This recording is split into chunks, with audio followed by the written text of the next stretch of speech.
ಬನ್ನಿ ಹೋಗೋಣ ಒಂದ್ಸರಿ ಒಳಗಡೆ ತೋರಿಸ್ ನೋಡಿ. ಇದು ಈ ದೇಶನ ಉಳಿಸಿದಂತಹ ಒಬ್ಬ ಮಹನೀಯ ವ್ಯಕ್ತಿದು ಸಮಾಧಿ. ಇಮ್ಮಡಿ ಪುಲಕೇಶಿ ಮಗ ಯಾರು? ಒಂದನೇ ವಿಕ್ರಮಾದಿತ್ಯನ ಮಗ ಯಾರು?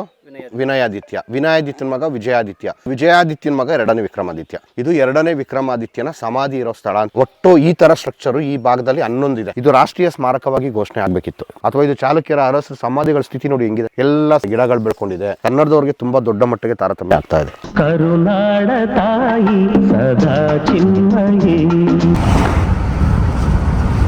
ಸ್ನೇಹಿತರೆ, ನಾವೀಗ ಬಂದಿರೋಂಥದ್ದು ಬಾದಾಮಿಯಿಂದ, ಚಾಲುಕ್ಯರ ಬಾದಾಮಿಯಿಂದ ಸುಮಾರು ಒಂದು 10 ಕಿಲೋಮೀಟರ್ ದೂರದಲ್ಲಿ ಸ್ನೇಹಿತರೆ ಜಾಲಿಹಾಳ ಅಂತ ಹೇಳಿ ಒಂದು ಗ್ರಾಮ. ಇದು ಒಂದು ಹಳ್ಳಿ, ಬಾಗಲಕೋಟೆ ಜಿಲ್ಲೆ ಬಾದಾಮಿ ತಾಲೂಕು ಸ್ನೇಹಿತರೆ. ಹುಲಿಗೆಮ್ಮನಕೊಳ್ಳಕ್ಕೆ ಹೋಗುವಂಥ ರಸ್ತೆ ಇಲ್ಲಿ ಒಂದು 2.5 ಕಿಲೋಮೀಟರ್ ಹೋದರೆ ಹುಲಿಗೆಮ್ಮನಕೊಳ್ಳ ಬರುತ್ತೆ ಸ್ನೇಹಿತರೆ. ಇಲ್ಲಿ ಬಾದಾಮಿ ಚಾಲುಕ್ಯ ದೊರೆಗಳ ಸಮಾಧಿಗಳಿದ್ದಾವೆ. ಹೇಗಿದೆ, ಯಾವ ಸ್ಥಿತಿಲಿದೆ, ಏನದು ವಿಷಯ, ಮತ್ತು ಬಾದಾಮಿ ಚಾಲುಕ್ಯರ ಲೀನಿಯೇಜ್ ಅಂದರೆ ಅವ್ರ ವಂಶಾವಳಿ ಏನು, ಹೇಗೆ ನಡೆದು ಬಂದರು, ಹೇಗೆ ದೊರೆಗಳಾದರು, ಇದನ್ನೆಲ್ಲ ಮಾತಾಡೋಕ್ಕೆ ಈ ವಿಷಯ ತಿಳಿಸೋಕೆ ಅಂತ ನನ್ನ ಜೊತೆಗೆ ಕರ್ನಾಟಕ ಬಲ ಖ್ಯಾತಿಯ ಭುವನೇಶ್ ಅವರು ಇದ್ದಾರೆ. ಭುವನೇಶ್ ಅವರೇ ನಮಸ್ತೆ. ಮೇನ್ ರೋಡಿಂದ 2 ಕಿಲೋಮೀಟರ್ ತೊಗೊಂಡ್ರೆ ನಿಮಗೆ ಚಾಲುಕ್ಯರ ಸಮಾಧಿ ಇರೋ ಸ್ಥಳ ನಿಮ್ಗೆ ಸಿಗತ್ತೆ. ಬನ್ನಿ, ಬಂತು ಸ್ನೇಹಿತರೆ. ಈಗ ಹುಲಿಗೆಮ್ಮನಕೊಳ್ಳ ಇದೆ ಇಲ್ಲಿ ನೋಡ್ತಾ ಇರೋಂಥದ್ದು. ಈ ಕಡೆ ಎಡಗಡೆ ಕಾಣ್ತಾರೆ ಹುಲಿಗೆಮ್ಮನಕೊಳ್ಳ ಅಂದರೆ ಒಂದು ಬೆಟ್ಟ. ಅಲ್ಲೊಂದು ಫಾಲ್ಸ್ ಕೂಡ ಬೀಳುತ್ತೆ ಮಳೆಗಾಲದಲ್ಲಿ. ಆದರೆ ನಾವು ಅದನ್ನು ನೋಡೋಕೆ ಹೋಗ್ತಾ ಇಲ್ಲ. ಈಗ ನಾವು ನೋಡೋಕೆ ಹೋಗೋದು ಚಾಲುಕ್ಯರ ಸಮಾಧಿ. ಆ ಕಡೆ ಇದೆ, ಹೋಗೋಣ.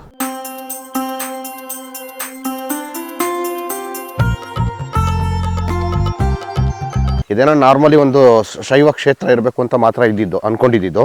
ಇಲ್ಲಿ ನಿಮಗೆ 2 ಗುಡಿ ಸಿಗತ್ತೆ ಸಣ್ಣದು. ಇಲ್ಲಿ ಅಂಬರೀಷ್ ದಾನು ಇದಾರಲ್ಲ, ಅಂಬರೀಷ್ ದಾನು ಅಂತ ಒಬ್ಬರು ರಾಜರಿದ್ರು. ಅವರು ಇಡೀ ಪ್ರಪಂಚ ಗೆದ್ದಿದ್ರು. ಅವ್ರದ್ದು ಶಾಸನ ಇದೆ ಇಲ್ಲಿ ನೋಡಿ. ಅಂಬರೀಷ್ ದಾನು ಅವ್ರ ಶಾಸನ ಇದೆ. ಇವ್ರು ಅಂಬರೀಷ್ ದಾನು ಇಡೀ ಪ್ರಪಂಚ ಗೆದ್ದಂಥ ವ್ಯಕ್ತಿ. ಹಂಗಾಗಿ ಅವ್ರ ಹೆಸರನ್ನ ಇಲ್ಲಿ ಹಾಕ್ಸ್ಕೊಂಡಿದ್ದಾರೆ ಇವರು. ಇದು ಇದೇ ಭಾಗದಲ್ಲೇ ನಿಂತ್ಕೊಂಡು ಇಡೀ ಪ್ರಪಂಚ ಗೆದ್ದಿದ್ರು ಇವರು. ಈ ಸ್ವಾಮಿ ಯಾರು ಹಿಂಗೆಲ್ಲ ಶಾಸನದ ಮೇಲೆ ಇದನ್ನ ಹಾಕ್ಸೋದು? ನಾಚಿಕೆ ಆಗಲ್ವ ನಿಮ್ಗಳಿಗೆ? ಐತಿಹಾಸಿಕ ಹಿನ್ನೆಲೆ ಉಳ್ಳಂಥ ಈ ಒಂದು ಶಾಸನ ಎಷ್ಟು ಇಂಪಾರ್ಟೆಂಟು. ಎಂಥ ಒಂದು 2ನೇ ವಿಕ್ರಮಾದಿತ್ಯ ಇಡೀ ಕಾಂಚಿಯನ್ನು 3 ಬಾರಿ ಮುತ್ತಿಗೆ ಆಗ್ತಂಥವನು, ಭಾರತವನ್ನು ಉಳಿಸ್ಕೊಟ್ಟಿರೋ ವ್ಯಕ್ತಿ. ಅಂಥ ವ್ಯಕ್ತಿದು ಶಾಸನದ ಮೇಲೆ ಈ ಥರ ಹೆಸರು ಬರೆಸ್ತಾರಲ್ಲ, ಏನು ನಾಚಿಕೆ ಆಗಲ್ವ ಇವ್ರುಗಳಿಗೆ? ಬಹುಶಃ ಈ ದೇಶದ ದೊಡ್ಡ ದ್ರೋಹಿ ಅಂದರೆ ಈ ಅಂಬರೀಷ್ ದಾನು. ಅವನೇನೆ ಪಕ್ಕ ದೇಶದ್ರೋಹಿ. ಇವನು ಪಕ್ಕ ದೇಶದ್ರೋಹಿ. ಇವನು ಯಾರು? ಅಂಬರೀಷ್ ದಾನು. ಹಿಂಗೆಲ್ಲ ಮಾಡಬೇಡ. ಅಂಬರೀಷ್ ದಾನು ಅಲ್ಲ, ಅಂಬರೀಷ್ ದಾನು ಥರದ್ದು ಯಾರ್ಯಾರು ಇದ್ದೀರಲ್ಲ, ನಿಮ್ಮ ತಂದು ಬರೆಯುವಂತಹ ವಿಕೃತಿ ಮಾಡೋರು ಅವ್ರಿಗೆ ಯಾವುದು ಮಾಡಬೇಡಿ. ಇವೆಲ್ಲವೂ ಐತಿಹಾಸಿಕ ಸ್ಮಾರಕಗಳು, ನಮ್ಮವರು ಇತಿಹಾಸ ಹೇಳೋಕ್ಕೆ ಅಂತ ಕೂತಿರೋ ಸ್ಮಾರಕಗಳು. ಇಲ್ಲಿ ವಾಪಸ್ ಬರೋಣ ಸರ್. ಸೊ ಶಾಸನಕ್ಕೆ ಬರೋಣ ಸರ್. ಇವಾಗ ಇದು ನೋಡಿ, ಸ್ವಸ್ತಿ ಶ್ರೀ ವಿಕ್ರಮಾದಿತ್ಯ ಸತ್ಯಾಶ್ರಯ ದೇವಾರಿಯ ಮಗನು ಬೆನ್ನಮ್ಮ ಕರಂಡದ ಪಾರದನ ಕೇಸಿದ ಧರ್ಮಮುಂ ಅಂತ ಹೇಳುತ್ತೆ. ಸ್ವಸ್ತಿ ಶ್ರೀ ಇಲ್ಲಿ ಗೊತ್ತಾಯ್ತಲ್ಲ, ಸ್ವಸ್ತಿ ಶ್ರೀ. ಹಂಗೆ ನೋಡಿ ವಿಕ್ರಮಾದಿತ್ಯ ಗೊತ್ತಾಯ್ತಲ್ಲ. ಅದಾದ್ಮೇಲಿಂದ ನೋಡಿ ಸತ್ಯಾಶ್ರಯ ತುಂಬಾ ಕ್ಲಿಯರ್ ಕಾಣ್ತದೆ ಅಲ್ವಾ? ಅದಾದ್ಮೇಲಿಂದ ನೋಡಿ ದೇವಾರಿಯ ಮಗನು ಕರಂಡದ ಅಲ್ಲೇ ಪಕ್ಕದಲ್ಲೇ ಇದೆ. ಕರಂಡದ ಅಲ್ಲೇ ಪಕ್ಕದಲ್ಲೇ ಇದೆ. ಇಲ್ಲಿದೆ. ಆಮೇಲೆ ಪಾರದನ ಕೇಸಿದ ಧರ್ಮಂ. ಏನಂದ್ರೆ ಈ ಒಂದು ಶಾಸನ ಹೇಳ್ತಿರೋದು. ಶಾಸನ ಯಾವ ಕಾಲದ ಏನು ವಿಷಯ ಸರ್? ಇದು ಲಿಪಿಯ ಆಧಾರದ ಮೇಲೆ ಅಲ್ಲದೆ ಇಲ್ಲಿ ನಮ್ಮ ರಾಜರು ಹೆಸರೇ ಡೈರೆಕ್ಟ್ ಆಗಿ ಮೆನ್ಷನ್ ಆಗ್ಬಿಟ್ಟಿರೋ ಕಾರಣ ಇದು 2ನೇ ವಿಕ್ರಮಾದಿತ್ಯ ಅಂತ ಕ್ಲಿಯರ್ ಆಗ್ಬಿಟ್ಟಿದೆ. ಅಂದ್ರೆ 2ನೇ ವಿಕ್ರಮಾದಿತ್ಯ ಇಮ್ಮಡಿ ಪುಲಕೇಶಿ ಮರಿಮಗನು ನೆಕ್ಸ್ಟ್ 4ನೇ ಜನರೇಷನ್. ಇಮ್ಮಡಿ ಪುಲಕೇಶಿ 4ನೇ ಜನರೇಷನ್. ಅಂದ್ರೆ ಈಗ ಇಮ್ಮಡಿ ಪುಲಕೇಶಿ ಮಗ ಯಾರು? 1ನೇ ವಿಕ್ರಮಾದಿತ್ಯ. ಕರೆಕ್ಟಾ? 1ನೇ ವಿಕ್ರಮಾದಿತ್ಯನ ಮಗ ಯಾರು? ವಿನಯಾದಿತ್ಯನ ಮಗ ವಿಜಯಾದಿತ್ಯನ ಮಗ 2ನೇ ವಿಕ್ರಮಾದಿತ್ಯ. ಇದು 2ನೇ ವಿಕ್ರಮಾದಿತ್ಯನ ಸಮಾಧಿ ಇರೋ ಸ್ಥಳ ಅಂತ ಹೇಳ್ತಾರೆ.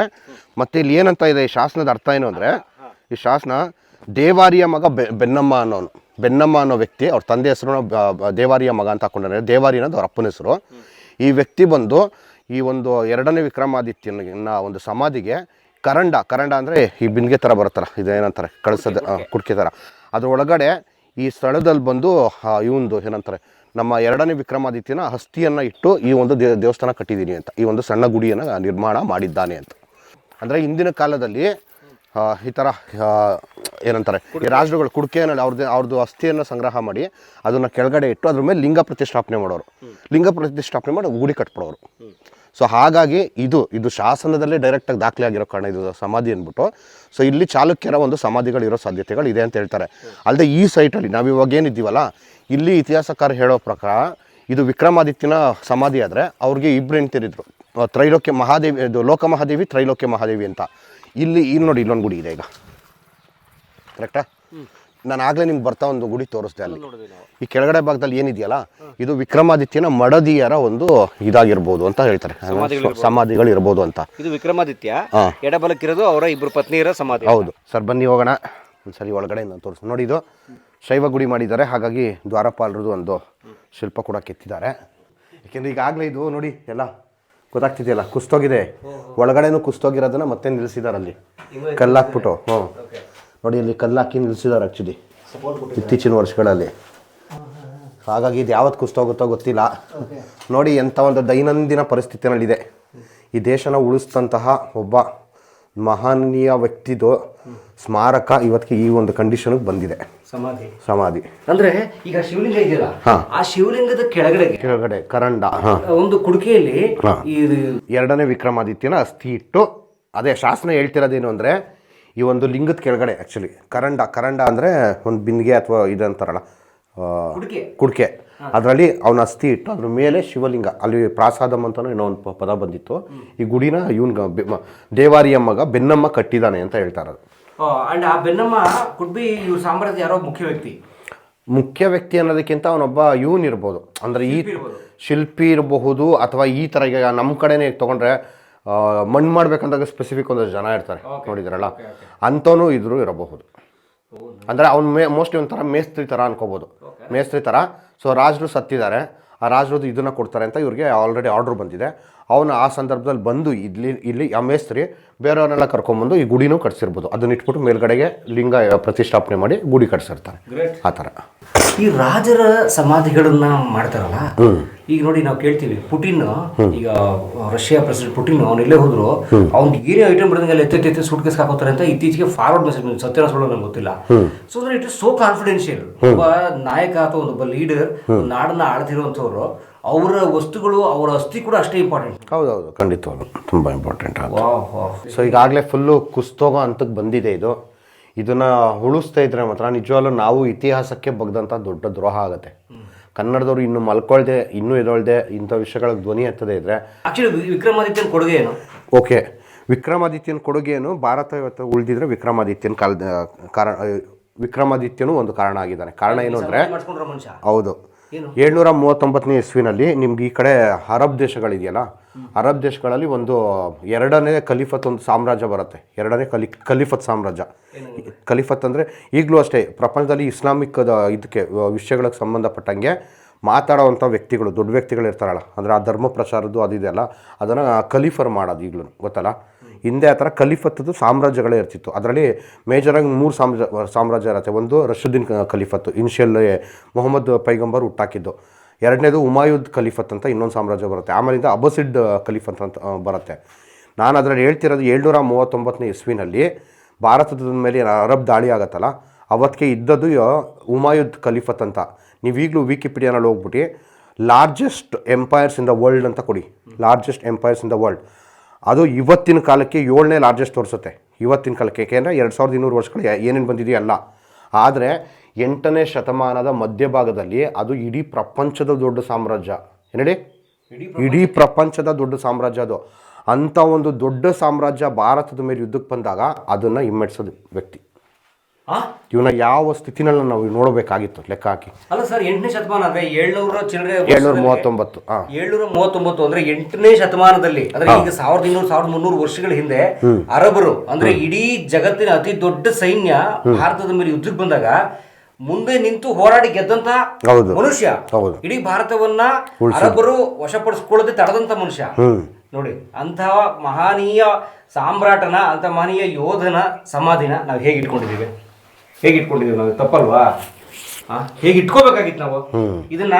ಕನ್ನಡವನ್ನ ಉಳಿಸಿದ, ಕನ್ನಡ ನಾಡನ್ನು ಉಳಿಸಿದ, ಇಡೀ ಭಾರತವನ್ನ ಭಾರತೀಯರಿಗೆ ಉಳಿಸ್ಕೊಟ್ಟಂತ ಮಹನೀಯ ಅಂತ ಹೇಳಿ ಈತನನ್ನ ನ್ಯಾಷನಲ್ ಲೀಡರ್ ಮಾಡಬೇಕಾಗಿತ್ತು, ರಾಷ್ಟ್ರೀಯ ನಾಯಕ ಅಂತ ಘೋಷಿಸಿ ಈ ಸ್ಮಾರಕನೆಲ್ಲ ಅಭಿವೃದ್ಧಿ ಪಡಿಸಬೇಕಾಗಿತ್ತು. ತುಂಬಾ ಚೆನ್ನಾಗಿ ಒಂದು ಗಾರ್ಡನ್ ಮಾಡಬೇಕಾಗಿತ್ತು ಇದನ್ನ. ಹೌದು, ಬಹುಶಃ ನನ್ಗನ್ಸೋ ಮಟ್ಟಿಗೆ ಇದೇನು ಚಾಲುಕ್ಯರು, ರಾಷ್ಟ್ರಕೂಟರು ಅಂದರೆ ಬಾದಾಮಿ ಚಾಲುಕ್ಯರು, ಮಾನ್ಯಕೇಟದ ರಾಷ್ಟ್ರಕೂಟರು, ಮತ್ತು ಕಲ್ಯಾಣದ ಚಾಲುಕ್ಯರು, ಮತ್ತು ನಮ್ಮ ದ್ವಾರ ಸಮುದ್ರದ ಹೊಯ್ಸಳರು, ಆಮೇಲೆ ಕರ್ನಾಟಕ ಸಾಮ್ರಾಜ್ಯದ ಒಂದು ಇವ್ರು ಯಾರ್ಯಾರು ಇವರೆಲ್ಲರೂ ಅಪ್ಪಿತಪ್ಪಿ ನಾರ್ತ್ ಇಂಡಿಯನ್ ರೂಲರ್ಸ್ ಏನಾದ್ರು ಆಗ್ಬಿಟ್ಟಿದ್ರೆ ಇವತ್ತಿಗೆ ವರ್ಲ್ಡ್ಗೆ ತುಂಬ ದೊಡ್ಡ ಹೆಸರು ಬಂದ್ಬಿಟ್ಟಿರೋದು. ಅಂದರೆ ಇಡೀ ಪ್ರಪಂಚಕ್ಕೆ ಗೊತ್ತಿರೋದು ಇವ್ರ ಬಗ್ಗೆ ಎಲ್ಲ. ಇವತ್ತಿಗೆ ಹೆಂಗೆ ಅಂದರೆ ಒಂಥರ ಒಂದೊಂದು ಸರಿ ನನಗೆ ಬೇಜಾರಾಗುತ್ತೆ, ನಾವು ಕನ್ನಡದವರಾಗಿ ಹುಟ್ಟಿದ್ದೆ ನಮ್ಮ ಒಂದು ಇವತ್ತಿನ ಒಂದು ಒಕ್ಕೂಟ ವ್ಯವಸ್ಥೆನಲ್ಲಿ ನಾವು ಕನ್ನಡದವರಾಗಿ ಹುಟ್ಟಿದ್ದೆ ನಮ್ಮ ಶಾಪ ಆಗ್ಬಿಟ್ಟಿದ್ದೀನೋ ಅಂತ. ಏನೂ ಮಾಡ್ತಿಲ್ಲ. ಏಕೆ ಗೊತ್ತಾಗ್ತಿಲ್ಲ ಅವ್ರಿಗೆ. ಇತಿಹಾಸ ಎಲ್ಲ ಓದಿದ್ದಾರೆ, ಎಲ್ಲರಿಗೂ ಗೊತ್ತು ಈ ವಿಷಯಗಳು, ಗೊತ್ತಿದ್ರೂ ಈ ಸ್ಥಿತಿಯಲ್ಲಿ ಇಟ್ಕೊಂಡಿದ್ದಾರೆ. ಒಟ್ಟು ಈ ಥರ ಸ್ಟ್ರಕ್ಚರು ಈ ಭಾಗದಲ್ಲಿ 11 ಇದೆ. ಈ 11 ಆ ನಂಬರ್ ನಾನು ಹೇಳ್ತೀನಿ ಯಾರ್ಯಾರ್ದು ಇರ್ಬೋದು ಅಂತ. ನಾವು ಚಾಲುಕ್ಯರ ವಂಶಾವಳಿ ನೋಡೋದಾದರೆ ಚಾಲುಕ್ಯ ವಂಶದ ಮೊದಲನೇ ಪರ್ಸನ್ ನಾವು ನೋಡೋದೇನೆ ಜಯಸಿಂಹನಿಂದ. ಜಯಸಿಂಹ, ರಣರಾಗ, ಇವರಿಬ್ಬರು ಜಯಸಿಂಹ ಮತ್ತು ರಣರಾಗರು ಕದಂಬರ ಮಾಂಡಲಿಕರು ಆಗಿರ್ತಾರೆ. ಅದರ ನಂತರ 1ನೇ ಪುಲಕೇಶಿ ಬಂದು ತನ್ನ ಸ್ವಾಯತ್ತತೆಯನ್ನು ಘೋಷಿಸ್ಕೊಂಡು ಸಾಮ್ರಾಟ ಅಂತ ಆಗ್ತಾನೆ ಅಲ್ವಾ. 1ನೇ ಪುಲಕೇಶಿಯಿಂದನೇ ಚಾಲುಕ್ಯ ಸಾಮ್ರಾಜ್ಯ ಅಂತ ಶುರುವಾಗೋದು. ಅದರಿಂದ ಇದ್ದವರು ಕದಂಬರ ಮಾಂಡಲಿಕರಾಗಿರ್ತಾರೆ, ಜಯಸಿಂಹ ಮತ್ತು ರಣರಾಗ. ಹೌದು. ಆದರೆ ಬಾದಾಮಿ ಚಾಲುಕ್ಯರ ಸಂಸ್ಥಾನವನ್ನು ಅವ್ರು ಸ್ಥಾಪಿಸಿಲ್ಲ. ಇಲ್ಲ ಅವ್ರು ಜಯಸಿಂಹ ಮತ್ತು ರಣರಾಗ ಸೊ ಸಾಮ್ರಾಜ್ಯವನ್ನು ಎಸ್ಟಾಬ್ಲಿಷ್ ಮಾಡಿದ್ದು 1ನೇ ಪುಲಕೇಶಿ. ಓಕೆ. 1ನೇ ಪುಲಕೇಶಿ ನಂತರ ಅವ್ರ ಮಗ ಬರೋದು 1ನೇ ಕೀರ್ತಿವರ್ಮ. 1ನೇ ಕೀರ್ತಿವರ್ಮನ ನಂತರ ಬಂದು ಮಂಗಳೇಶ ಅವ್ರ ತಮ್ಮ, ಅಂದರೆ ಇದೇ ಪುಲಕೇಶಿಗೆ ಮಗ, ಇನ್ನೊಬ್ಬ ಮಗ ಮಂಗಳೇಶನ ನಂತರ ಬಂದು ಅಧಿಕಾರಕ್ಕೆ ಬರೋದು ಕೀರ್ತಿವರ್ಮನ ಮಗ 2ನೇ ಪುಲಕೇಶಿ ಅಥವಾ ಎರೆಯ. ಅವ್ನ ನಿಜವಾದ ಹೆಸರು ಎರೆಯ, 2ನೇ ಪುಲಕೇಶಿದು. ಆಮೇಲೆ ಪುಲಕೇಶಿಯ ನಂತರ ಬಂದು 1ನೇ ವಿಕ್ರಮಾದಿತ್ಯ. 1ನೇ ವಿಕ್ರಮಾದಿತ್ಯನ ನಂತರ ಬಂದು ವಿನಯಾದಿತ್ಯ. ವಿನಯಾದಿತ್ಯನ ನಂತರ ವಿಜಯಾದಿತ್ಯ. ವಿಜಯಾದಿತ್ಯನ ನಂತರ ಬಂದು 2ನೇ ವಿಕ್ರಮಾದಿತ್ಯ. 2ನೇ ವಿಕ್ರಮಾದಿತ್ಯನ ನಂತರ 2ನೇ ಕೀರ್ತಿವರ್ಮ. ಅಲ್ಲಿಗೆ ಎಂಡ್ ಆಗುತ್ತೆ. ಇದು ಓವರ್ ಆಗಿ ಎಷ್ಟು ಜನ ರೂಲ್ ಮಾಡ್ತಾರೆ ಅನ್ನೋದು ಮಾಹಿತಿ. ಎಷ್ಟು ಜನ ಅವರು ಟೋಟಲ್ ಆಗಿದ್ದಾರೆ? ಒಂದು 8 ಜನ ಹಂಗೆ ಇವಾಗ ಕೌಂಟ್ ಮಾಡಿ. ಅಂದರೆ ಈಗ ಜಯಸಿಂಹನಿಂದನೂ ಕೌಂಟ್ ಮಾಡೋಂಗಿರ ಜಯಸಿಂಹ, ರಣರಾಗ, 1ನೇ ಪುಲಕೇಶಿ, ಕೀರ್ತಿವರ್ಮ, ಮಂಗಳೇಶ, 2ನೇ ಪುಲಕೇಶಿ, 1ನೇ ವಿಕ್ರಮಾದಿತ್ಯ, ವಿನಯಾದಿತ್ಯ, ವಿಜಯಾದಿತ್ಯ, 2ನೇ ವಿಕ್ರಮಾದಿತ್ಯ ಮತ್ತು ಕೀರ್ತಿವರ್ಮ. ಎಷ್ಟಾಯಿತು? 11 ಜನ ರೂಲರ್ಸ್. ಎಷ್ಟು ವರ್ಷ?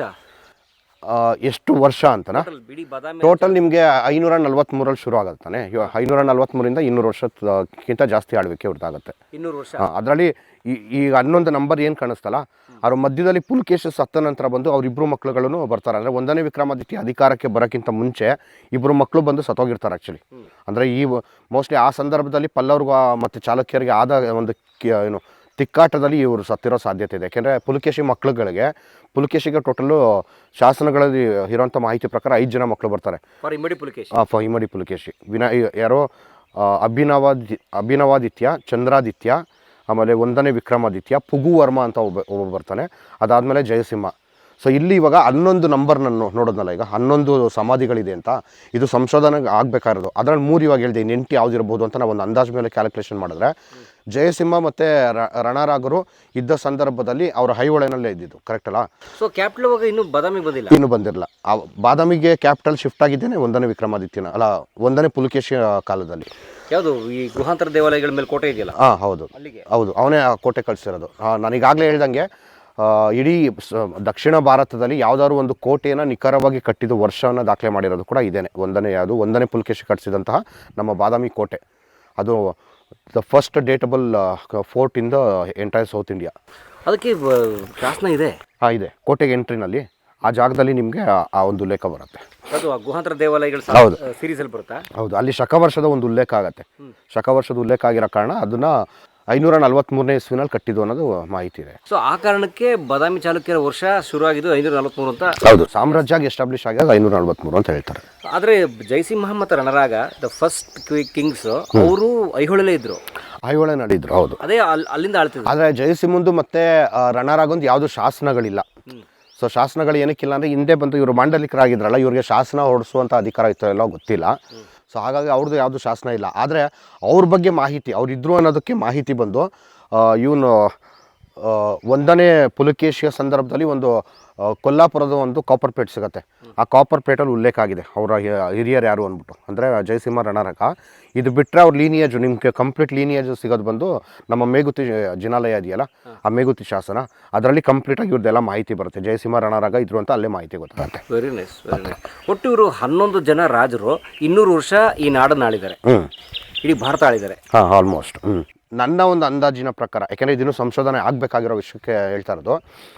ಈಗ ಕೆಲವ್ರದ್ದು ರಾಜರುಗಳದ್ದು ಡೆತ್ತು ಅನ್ಯಾಚುರಲ್ ಆಗಿದೆ ಇಲ್ಲೇ. ಈಗ ಎಕ್ಸಾಂಪಲ್ಲು, ಇವನು ಮಂಗಳೇಶ ಸತ್ತಿರೋದು ಇಲ್ಲಲ್ಲ, ಮಂಗಳೇಶ ಸತ್ತಿರೋದು ಅನಂತಪುರ ಇವತ್ತು ಆಂಧ್ರನಲ್ಲಿ. ಯಾಕೆಂದರೆ ಅವತ್ತಿಗೆ ಏನು ಪುಲಕೇಶಿ ಮತ್ತು ಮಂಗಳೇಶನ ನಡುವೆ ಆದಂಥ ಒಂದು ತಿಕ್ಕಾಟದಲ್ಲಿ ಎಳಪತ್ತು ಸಿಂಬಿಗೆನಲ್ಲಿ ಇವನು ಮಂಗಳೇಶನ ಸಾಯಿಸ್ತೆ ಅಂತ ಶಾಸನದಲ್ಲೇ ದಾಖಲೆ ಆಗಿದೆ. ಏನೋ ಸ್ವಲ್ಪ ವಿವರ ಹೇಳಿದ್ರು, what really happen between Mangalesha and Mangalesha ಬಂದು ಸ್ವಾಭಾವಿಕವಾಗಿ ಇವನಿಗೆ ಎರಡನೇ ಪುಲಕೇಶಿಗೆ ಏನು ಅಧಿಕಾರ ಹೋಗ್ಬೇಕಾಗಿರುತ್ತಲ್ಲ, ಎರಡನೇ ಪುಲಕೇಶಿ ಕೀರ್ತಿವರ್ಮನ ಮಗ ತಾನೆ. ಆದರೆ ಏನಂದರೆ ಇವನು ಕೀರ್ತಿವರ್ಮ ಸತ್ತ ಸಂದರ್ಭದಲ್ಲಿ ಪುಲಕೇಶಿ ಇನ್ನೂ ಚಿಕ್ಕವನಾಗಿರ್ತಾನೆ. ಹಂಗಾಗಿ ಚಿಕ್ಕಪ್ಪನಿಗೆ ಇದನ್ನು ಕೊಟ್ಬಿಟ್ಟಿರ್ತಾರೆ, ಏನೋ ಅಧಿಕಾರ ಅಂದರೆ ಕೀರ್ತಿವರ್ಮನ ತಮ್ಮಂಗೆ ಅಧಿಕಾರ ಕೊಟ್ಟಿರ್ತಾರೆ. ಅವನು ಯಾವಾಗ ಪುಲಕೇಶಿ ಒಂದು ಲೆವೆಲ್ ಅಂದರೆ ಒಂದು ಯುವಕ ಆಗ್ತಿರ್ತಾನೆ, ಇವನು ಆ ಒಂದು ಪೊಸಿಷನ್ನ ಹ್ಯಾಂಡ್ ಓವರ್ ಮಾಡಬೇಕಿತ್ತು. ಅವ್ನು ಮಾಡೋಕ್ಕೆ ಅಂತ ಹೋಗಲ್ಲ. ಹಂಗಾಗಿ ಇವರಿಬ್ರಿಗೆ ಜಗಳ ಆಗುತ್ತೆ. ಇವರಿಬ್ರಿಗೆ ಜಗಳ ಆಗೋ ಸಂದರ್ಭದಲ್ಲಿ ಯುದ್ಧ ಆಗುತ್ತೆ. ಇವನು ಆ್ಯಕ್ಚುಲಿ ಗಡಿಪಾರ್ ಮಾಡಿಬಿಟ್ಟಿರ್ತಾರೆ. ಪುಲಕೇಶಿನ ಗಡಿಪಾರ್ ಮಾಡಿದಾಗ ಇವತ್ತಿಗೆ ಕೋಲಾರದಲ್ಲಿ ಬೃಹತ್ ಬಾಣರು ಅಂತ ಇರ್ತಾರೆ. ಆ ಬಾಣರಸರ ಒಂದು ನೆರವಿನಿಂದ ಅಲ್ಲಿ ಸೈನ್ಯ ಕಟ್ಟಿ ಮಂಗಳೇಶನ ಸೋಲಿಸೋದು. ಮಂಗಳೇಶನ ಡೆತ್ ಆಗಿರೋಂಥದ್ದು ಅನಂತಪುರದಲ್ಲಿ ಎಳಪತ್ತು ಸಿಂಬಿಗೆ ಅಂದೆ. ಸೊ ಹಾಗಾಗಿ ಅವನದು ಇಲ್ಲಿ ಇದಿರೋಕ್ಕೆ ಸಾಧ್ಯ ಇಲ್ಲ, ಸಮಾಧಿ ಇರೋಕ್ಕೆ ಸಾಧ್ಯ ಇಲ್ಲ. ಎರಡನೇ ಪುಲಕೇಶಿದು ಇಲ್ಲಿ ಇರೋಕ್ಕೆ ಸಾಧ್ಯ ಇಲ್ಲ. ಕಾರಣ ಏನು ಅಂದರೆ ಅವತ್ತಿಗೆ ಯುದ್ಧ ನಡೀತಾ ಇದ್ದಿದ್ದ ಕಾಲ ಪಲ್ಲವ್ರ ಜೊತೆ. ಹಂಗಾಗಿ ಸ್ಮೂತಾಗಿ ಟ್ರಾನ್ಸಿಷನ್ ಆಗಿರೋದು, ಅಂದರೆ ಅಲ್ಲಿಂದ ತೊಗೊಂಬಂದು ಇಲ್ಲಿ ಊತು ಬರಿಯರ್ಸ್ ಮಾಡೋದು ಸಾಧ್ಯ ಇರಲಿಲ್ಲ. ಕರೆಕ್ಟ್. ಹಂಗಾಗಿ ಪುಲಕೇಶಿದು ಆಗಿರೋಕ್ಕೆ ಸಾಧ್ಯ ಇಲ್ಲ. ಅಥವಾ ಪುಲಕೇಶಿದು ನಾವು ನೋಡಿದ್ರೆ ಪುಲಕೇಶಿ ಕೊನೆ ಗುಹೆ, ಆ ಗುಹೆನಲ್ಲಿ ಇರ್ಬೋದು. ಅದನ್ನು ಇನ್ನೂ ಉತ್ಖನನ ಆದರೆ ಗೊತ್ತಾಗತ್ತೆ. ಅದೇನು ಮಾಡ್ತಾರೋ ಗೊತ್ತಿಲ್ಲ ಸರ್ಕಾರದವರು. ಅದು ಬಿಟ್ಟು ಇನ್ನೂ ನಮ್ಮ ಜಯಸಿಂಹ ಅಂತ ಒಬ್ಬ ಪುಲಕೇಶಿ ಮಗ ಬರ್ತಾನೆ, ಅವನದು ಇಲ್ಲಿ ಸಮಾಧಿ ಇರೋಕ್ಕೆ ಸಾಧ್ಯ ಇಲ್ಲ. ಏನಕ್ಕೆ ಅಂದರೆ ಜಯಸಿಂಹನ ಬಂದು 1ನೇ ವಿಕ್ರಮಾದಿತ್ಯ ಯಾವಾಗ ಪಲ್ಲವ್ರನ್ನ ಓಡಿಸ್ಬಿಟ್ಟು ಮರುಸ್ಥಾಪನೆ ಮಾಡ್ತಾನಲ್ಲ, ನಮ್ಮ ಬಾದಾಮಿ ಚಾಲುಕ್ಯ ವಂಶನ ಮರುಸ್ಥಾಪನೆ ಮಾಡ್ತಾನಲ್ಲ, ಜಯಸಿಂಹನ ಬಂದು ಅವಾಗ ಇದಕ್ಕೆ ಕಳಿಸ್ಬಿಡ್ತಾನೆ, ಗುಜರಾತ್ಗೆ. ಇವತ್ತಿಗೆ ಗುಜರಾತ್ನಲ್ಲಿ ಲಾಟಾ ಚಾಲುಕ್ಯ ಇರುವಂಥ ಒಂದು ಬ್ರಾಂಚ್ ಏನಿದೆ, ಅದ್ರದ್ದು ಫೌಂಡರೇನೆ ಜಯಸಿಂಹ. ಸೊ ಹಾಗಾಗಿ ಅವ್ನು ಇಲ್ಲಿರಲಿಲ್ಲ. ಹೌದು, ಪುಲಕೇಶಿ ಮಗ. ಹಾಗಾಗಿ ಅವನದು ಇಲ್ಲಿ ಸಮಾಧಿ ಇರಲ್ಲ. ಇನ್ನು ಮಿಕ್ಕಿದ ನಂಬರ್ಸ್ಗಳು ನೋಡಿದ್ರೆ ಇಲ್ಲಿ ಟ್ಯಾಲಿ ಆಗ್ತಾ ಇದೆ ಆಲ್ಮೋಸ್ಟ್. ಅಂದರೆ ಅಲ್ಲಿನ ಅರಸರ ಸಂಖ್ಯೆ ಎಷ್ಟು ಮತ್ತು ಇಲ್ಲಿರುವಂತಹ ಗುಡಿಗಳೆಷ್ಟು, ಅವೆರಡೂ ಇದು ನೋಡಿದ್ರೆ ಟ್ಯಾಲಿ ಆಗ್ತಾ ಇದೆ. ಹಾಗಾಗಿ ಇದು ಇನ್ನಷ್ಟು ಸಂಶೋಧನೆಗಳಾದರೆ ಇಲ್ಲಿ ನಮ್ಮ ಬಾದಾಮಿ ಚಾಲುಕ್ಯರಲ್ಲಿ ಈಗ ಇದು ವಿಕ್ರಮಾದಿತ್ಯ ಅಂತ ಗೊತ್ತಾಯ್ತಲ್ಲ, ಕೀರ್ತಿವರ್ಮಂದೂ ಆಗಿರೋಕ್ಕೆ ಸಾಧ್ಯ ಇಲ್ಲ. ಇನ್ನೊಂದು ಹೇಳೋದು ಮರ್ತೋಗಿದೆ, ಎರಡನೇ ಕೀರ್ತಿವರ್ಮಂದೂ ಇಲ್ಲಿ ಆಗಿರೋಕ್ಕೆ ಸಾಧ್ಯ ಇಲ್ಲ ಬರಿಯಲ್ಲು. ಕಾರಣ ಏನು ಅಂದರೆ ಎರಡನೇ ಕೀರ್ತಿವರ್ಮನ ಕಾಲದಲ್ಲೂ ಸಂಘರ್ಷದ ಸಮಯ, ಅಂದರೆ ದಂತಿದುರ್ಗ ರಾಷ್ಟ್ರಕೂಟರ ದೊರೆ ಎದ್ದೇಳ್ತಿರ್ತಾನಲ್ಲ, ಆ ಟೈಮಲ್ಲಿ ಅವನಿಗೂ ಮತ್ತು ಎರಡನೇ ಕೀರ್ತಿವರ್ಮಂಗೂ ಆಗ್ತಿರೋ ತಿಕ್ಕಾಟದಲ್ಲಿ ಇದಾಗಿರೋದು. ಹಾಗಾಗಿ ಕೀರ್ತಿವರ್ಮಂದು ಇರಲ್ಲ. ಈಗ ಉಳ್ಕೊಂಡಿದ್ದು ಈಗ ಎರಡನೇ ಕೀರ್ತಿವರ್ಮನ್ ತೆಗಿಯೋಣ, ಆಮೇಲೆ ಇವನ ಜಯಸಿಂಹನ್ ತೆಗಿಯೋಣ, ಮಂಗಳೇಶನ್ ತೆಗಿಯೋಣ, ಪುಲಕೇಶಿನ್ ತೆಗಿಯೋಣ, ಎರಡನೇ ಪುಲಕೇಶಿ 4 ಜನ ಹೋದ್ರಲ್ಲ. ಇನ್ನು ಮಿಕ್ಕಿದವ್ರ ಫ್ಯಾಮಿಲಿ ಮೆಂಬರ್ಸ್ಗಳನ್ನ ಕೌಂಟ್ ಮಾಡಿಬಿಟ್ಟು ಇಲ್ಲಿರೋ ಸಮಾಧಿಗಳನ್ನು ಕೌಂಟ್ ಮಾಡಿದ್ರೆ ಆಲ್ಮೋಸ್ಟ್ ಟ್ಯಾಲಿ ಆಗ್ತಾ ಇರುತ್ತೆ. ಸೊ ಹಾಗಾಗಿ ಇಲ್ಲ ಇದು ಈಗ ನಮ್ಮದು ವಿಜಯಾದಿತ್ಯಂದು ಏನಾಯಿತು, ವಿನಯಾದಿತ್ಯಂದು ಏನಾಯಿತು ಅನ್ನೋದಕ್ಕೆ ಯಾವುದೂ ನಮಗೆ ದಾಖಲೆಗಳಿಲ್ಲ. ಸರಿಯಾಗಿ ರಿಸರ್ಚ್ ಏನಾದರೂ ಆದರೆ ಈ ಭಾಗದಲ್ಲಿ ಪುಲಕೇಶಿ ಈ ಭಾಗದಲ್ಲಿ ಚಾಲುಕ್ಯರ ಅರಸರ ಸಮಾಧಿಗಳು ಮತ್ತಷ್ಟು ನಮಗೆ ಬೆಳಕು ಚೆಲ್ಬೋದು. ಇದು ರಾಷ್ಟ್ರೀಯ ಸ್ಮಾರಕವಾಗಿ ಘೋಷಣೆ ಆಗಬೇಕಿತ್ತು. ಕಾರಣ ಏನು ಅಂದರೆ ಈಗ ನೋಡಿ, ಈಗ ಅಶೋಕ ಮಹಾರಾಜನ ಬಗ್ಗೆ ಭಾರತ ಒಂದು ದೇಶಕ್ಕೆ ಲಿಪಿಯನ್ನು ಇಂಟ್ರೊಡ್ಯೂಸ್ ಮಾಡಿ ಎಲ್ಲರೂ ಎಜುಕೇಟ್ ಮಾಡೋದಕ್ಕೆ ಅಶೋಕರದು ತುಂಬ ದೊಡ್ಡ ಕೊಡುಗೆ ಇದೆ. ಓಕೆ, ಈಗ ಅವರು ಅಶೋಕನದ್ದು ಬಂದು ನೀವು ಯಾವುದೇ ಒಂದು ಸ್ಮಾರಕನೇ ನೋಡಿ, ಅವ್ರದ್ದು ಎಷ್ಟು ಚೆನ್ನಾಗಿ ಇಟ್ಕೊಂಡಿದ್ದಾರೆ ಅಂದರೆ ರಾಷ್ಟ್ರೀಯ ಸ್ಮಾರಕವಾಗಿ ಇಟ್ಕೊಂಡಿದ್ದಾರೆ, ನೀಟಾಗಿ ಇಟ್ಕೊಂಡಿದ್ದಾರೆ. ಅದೇ ನಮ್ಮ ಚಾಲುಕ್ಯ ಅರಸರ ಮೇಲೆ ಏನಕ್ಕೆ ತಾರತಮ್ಯ ಅನ್ನೋದು ಒಂದ್ಸಲ ನಮ್ಗೆ ಬೇಜಾರಾಗುತ್ತೆ. ಯಾಕೆಂದರೆ ಇವತ್ತಿಗೆ ಭಾರತದಲ್ಲಿ ಗುಡಿಗಳನ್ನ ಕಟ್ಟಬೇಕಾಗಿರೋ ರೀತಿ ನೀತಿಗಳನ್ನು ಹುಟ್ಟಾಕಿದ್ದೆ ಇವರು. ಇವತ್ತಿಗೆ ಎಲ್ಲೇ ಹೋದ್ರೂ ಅದು ನೋಡಿ ಖುಷಿ ಪಡ್ತಾ ಇದ್ದೀವಿ ತಾನೆ, ವಾವ್ ಏನಪ್ಪ ಈ ದೇವಸ್ಥಾನಗಳು ಹಂಗಿದೆ ಹಿಂಗಿದೆ ಅಂತ. ಅದಕ್ಕೆ ಮೂಲ ಕೊಟ್ಟಿರೋಂಥ ಇವರು. ಇವತ್ತಿಗೆ ಭಾರತವನ್ನು ಇಸ್ಲಾಮಿಕ್ ಇನ್ವೇಷನಿಂದ ಉಳಿಸ್ಕೊಟ್ಟಿದ್ದು ಇವರು, ನಮ್ಮ ಬಾದಾಮಿ ಚಾಲುಕ್ಯರು. ಒಂದು ಎರಡನೇ ಪುಲಕೇಶಿ ಕಾಲದಲ್ಲಿ ಮತ್ತು ಎರಡನೇ ವಿಕ್ರಮಾದಿತ್ಯನ ಕಾಲದಲ್ಲಿ ಅರಬ್ರ ಜೊತೆ ಹೋರಾಡಿ ಈ ಒಂದು ದೇಶನ ಉಳಿಸ್ಕೊಟ್ಟಿರೋರು. ಇಷ್ಟೆಲ್ಲ ಕೊಡುಗೆ ಕೊಟ್ಟಂತಹ ಒಂದು ನಮ್ಮ ಬಾದಾಮಿ ಚಾಲುಕ್ಯರ ಸ್ಮಾರಕಗಳು, ಅದು ಮೊನ್ನೆ ಹೋಗಿ ನೋಡೋದ್ವಲ್ಲ, ಪುಲಕೇಶಿ ಗುಹೆ ಒಂದು ಕಂಡೀಷನ್ ಇರ್ಬೋದು, ಅಥವಾ ಇದು ಚಾಲುಕ್ಯರ ಅರಸರ ಸಮಾಧಿಗಳ ಸ್ಥಿತಿ ನೋಡಿ ಹೆಂಗಿದೆ. ಎಲ್ಲ ಬೆಳ್ಕೊಂಡಿದೆ, ಗಿಡಗಳು ಬೆಳ್ಕೊಂಡಿದೆ, ಏನು ಪ್ರಮೋಷನ್ ಇಲ್ಲ. ಅಂದರೆ ಈ ತಾರತಮ್ಯ ಈ ದೇಶದಲ್ಲಿ ತುಂಬ ಜಾಸ್ತಿ ಇದೆ. ಕನ್ನಡದವ್ರಿಗೆ ತುಂಬ ದೊಡ್ಡ ಮಟ್ಟಿಗೆ ತಾರತಮ್ಯ ಆಗ್ತಾ ಇದೆ. ಬೇಕಂತ ಮಾಡ್ತಾರ ಅಥವಾ ಇದು ನಿಜಕ್ಕೂ ಉಪೇಕ್ಷೆನ? ಇದು ಪ್ರಾಮಾಣಿಕವಾಗಿ ಹೇಳ್ಬೇಕಂದಾಗ ಈ ದೇಶದಲ್ಲಿ ಕನ್ನಡಿಗರು ಅಥವಾ ಹಿಂದಿಯೇತರರು ಯಾರ್ಯಾರು ಇದ್ದಾರಲ್ಲ ಅವರೆಲ್ಲ ಸೆಕೆಂಡ್ ಕ್ಲಾಸ್ ಸಿಟಿಸನ್ಸ್. ಹಿಂದಿಯವ್ರು ಮಾತ್ರ ಫಸ್ಟ್ ಕ್ಲಾಸ್ ಸಿಟಿಸನ್ಸ್, ಅಷ್ಟೇ ಇನ್ನೇನಿಲ್ಲ. ಯಾಕೆಂದರೆ ನೀವು ಸುಮ್ಮನೆ ASI ಅವರು ನಮ್ಮ ರಾಜ್ಯ ಸರ್ಕಾರಕ್ಕೆ ಬಿಡುಗಡೆ ಮಾಡುವಂಥ ಇದನ್ನು ನೋಡಿ, ರಾಜ್ಯದಲ್ಲಿ ನಡಿಬೇಕಾದ್ರೆ ಉತ್ಖನನಕ್ಕೆ ಎಷ್ಟು ದುಡ್ಡು ಕೊಡ್ತಾವ್ರೆ ಅಂತ ಕೊಡ್ತಾ ಇಲ್ಲ, ಗೊತ್ತಾಗ್ತಿದೆಯಲ್ಲ. ಅದೇ ಥರ ನಮ್ಮ ಭಾಷೆ ವಿಷಯಕ್ಕೆ ಲೆಕ್ಕ ಹಾಕಿ ಹಿಂದಿ ಪ್ರಮೋಷನ್ಗೆ 1000 ಕೋಟಿ ಇದನ್ನು ಮಾಡ್ತಾರೆ, ಕನ್ನಡ ಪ್ರಮೋಷನ್ಗೆ 5 ಕೋಟಿ ಕೊಡೋಕೆ ಆಳ್ತಾರೆ. ಒಂದು ಕಡೆ ಕರ್ನಾಟಕದಿಂದ ತೆರಿಗೆ ಹಣ 4 ಲಕ್ಷ ಕೋಟಿನ ಎತ್ಕೊಂಡು ಹೋಗ್ತಾರೆ, ಕೊನೆಗೆ ಕರ್ನಾಟಕದಲ್ಲಿರುವಂತಹ ಯಾವ್ದಾದ್ರು ಗುಡಿಗಳ ಜೀರ್ಣೋದ್ಧಾರ ಮಾಡಬೇಕು, ಕಾಸು ಕೊಡಲ್ಲ. ಕನ್ನಡ ಭಾಷೆಯನ್ನು ಪ್ರಮೋಷನ್ ಮಾಡಬೇಕಾ, ಮಾಡೋಕ್ಕೆ ಬಿಡಲ್ಲ. ಹಿಂದಿನೇ ಪ್ರಮೋಷನ್ ಮಾಡಬೇಕು ಅಂತ ಇಲ್ಲ, ಕನ್ನಡದವ್ರಿಗೆ ಉದ್ಯೋಗ ಕೊಡಲ್ಲ. ASI ಸೈಟ್ಗಳು ಹೋಗಿ ನೋಡಿ, ಎಲ್ಲ ASI ಸೈಟ್ಗಳಲ್ಲಿ ನಿಮಗೆ ಆರಾಮಾಗಿ AC ನಲ್ಲಿ ಕೂತ್ಕೊಂಡು ಆರಾಮಾಗಿ ಮೊಬೈಲ್ ಹಿಂಗೆ ಇಟ್ಕೊಂಡು ಕೂತಿರ್ತಾರೆ ಎಲ್ಲ ನಾರ್ತ್ ಇಂಡಿಯನ್ಸ್ಗಳು. ನಮ್ಮವ್ರಿಗೆ ಮಾತ್ರ ಸೆಕ್ಯೂರಿಟಿ ಕೆಲಸಗಳು ಬಿಸಿಲಲ್ಲಿ ಕೂರಿಸಿರ್ತಾರೆ. ಅವ್ರಿಗೆ 15,000 ಸಂಬಳ, ಇವರು 40,000 ಸಂಬಳ. ತಾರತಮ್ಯ ಇದೆ ನೀವು ಹೇಳಿ. ಅವರು 40 ನಾರ್ತ್ ಇಂಡಿಯನ್ಸ್ಗೆ 40,000 ಸಂಬಳ ಬರ್ತಾ ಇರುತ್ತೆ. ಓನ್ಲಿ ಬಿಕಾಸ್ ಅವ್ರು ಹಿಂದಿ ಮಾತಾಡ್ತಾರೆ ಅನ್ನೋ ಒಂದೇ ಒಂದು ಇದಕ್ಕೆ ಅವ್ರಿಗೆ ಸಿಗಬೇಕಾದ ಸವಲತ್ತುಗಳು ಬೇರೆ ಇದೆ. ಹಾಗಾಗಿ ಆ ಒಂದು ತಾರತಮ್ಯ ಈ ದೇಶದಲ್ಲಿ ತುಂಬ ಇದೆ. ಹಿಂದಿ ಮತ್ತು ಹಿಂದಿಯೇತರರಿಗೆ ತುಂಬ ದೊಡ್ಡ ಮಟ್ಟಿಗೆ ತಾರತಮ್ಯ ಇದೆ. ಈ ವಿಡಿಯೋ ನೋಡಿದ್ದಕ್ಕೆ ನಿಮಗೆ ತುಂಬ ಧನ್ಯವಾದ. ಕರ್ನಾಟಕ ಬಲ ಕನ್ನಡ ಟೀ ಶರ್ಟ್ಗಳಿಗಾಗಿ ಈ ಕೆಳಗಿನ ನಂಬರ್ಗೆ ಸಂಪರ್ಕಿಸಿ ಅಥವಾ ವೆಬ್ಸೈಟ್ಗೆ ಲಾಗಿನ್ ಆಗಿ. ಶುಭವಾಗಲಿ. ಜೈ ಕನ್ನಡಾಂಬೆ. ಕಲಾ ಮಾಧ್ಯಮದ ಎಲ್ಲ ಎಪಿಸೋಡುಗಳು ನಿಮಗೆ ಸಿಗಬೇಕು ಅಂತಂದ್ರೆ ಕಲಾ ಮಾಧ್ಯಮ ಯೂಟ್ಯೂಬ್ ಚಾನೆಲ್ನ ಸಬ್ಸ್ಕ್ರೈಬ್ ಮಾಡಿ, ಬೆಲ್ ಐಕಾನ್ನ ಕ್ಲಿಕ್ ಮಾಡಿ, ತಪ್ಪದೇ ಮಾಡಿ. ವಿಡಿಯೋ ನೋಡಿದ್ದಕ್ಕೆ ನಿಮಗೆ ತುಂಬ ಧನ್ಯವಾದಗಳು. ಪುಸ್ತಕಗಳನ್ನು ಓದು ಮನಸ್ಸನ್ನು ಅರಳಿಸುತ್ತೆ, ಬುದ್ಧಿಯನ್ನು ಚುರುಕು ಮಾಡುತ್ತೆ, ಕಾಣದ ಹೊಸಲೋಕವನ್ನು ಪರಿಚಯಿಸುತ್ತೆ. ಹಾಗಾಗಿ ಓದುವ ಸಂಸ್ಕೃತಿ ಹೆಚ್ಚಾಗ್ಲಿ. ಧನ್ಯವಾದ.